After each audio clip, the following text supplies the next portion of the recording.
Le confinement a totalement bouleversé le rythme scolaire, en particulier de nos enfants, de nos jeunes.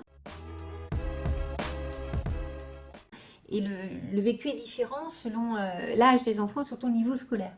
Pour les petits, plus petits, au début, ils sont assez contents les premières semaines. Là, ils commencent à s'ennuyer, à trouver le temps long. Surtout qu'ils ne voient plus forcément leurs copains, ils ne peuvent plus sortir. Et l'école, c'est quand même un lieu de vie relationnelle extrêmement important dans la vie d'un enfant. Et puis, ça devient très anxiogène, très inquiétant pour ceux qui ont des concours, le brevet, le bac, voire les grandes écoles où on a besoin des notes des bulletins scolaires, où il y a des concours qui ont lieu normalement fin mai, début juin. Là, on a bien notion que ça va être décalé et on ne sait pas quand.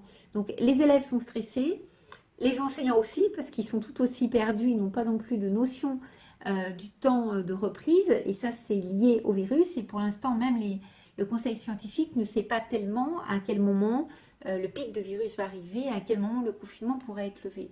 Donc, dans un contexte de stress comme ça, ce qui est vraiment important, c'est de dire à nos enfants, nos adolescents, qui sont tous dans le même cas, c'est assez différent, par exemple, quand on a un enfant qui est malade, a une maladie grave, a une dépression, et c'est le seul dans sa promotion, dans sa classe, qui est en difficulté. Donc, on sait que le rythme ne va pas changer, les dates ne vont pas évoluer. Là, on est tous dans la même galère. Tous les adolescents, tous les étudiants se retrouvent dans le même contexte extrêmement difficile d'un calendrier scolaire universitaire qui va être bouleversé, même si on n'a pas encore les délais.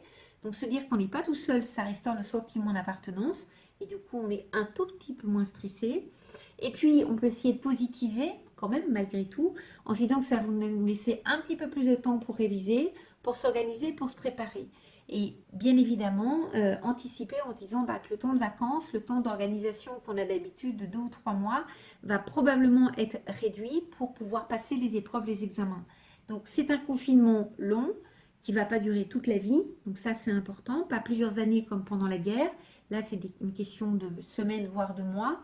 On va s'en sortir, on est tous adolescents, lycéens, étudiants à la même enseigne. Des solutions vont être trouvées, donc ça c'est quand même très important de se le dire, de se le répéter.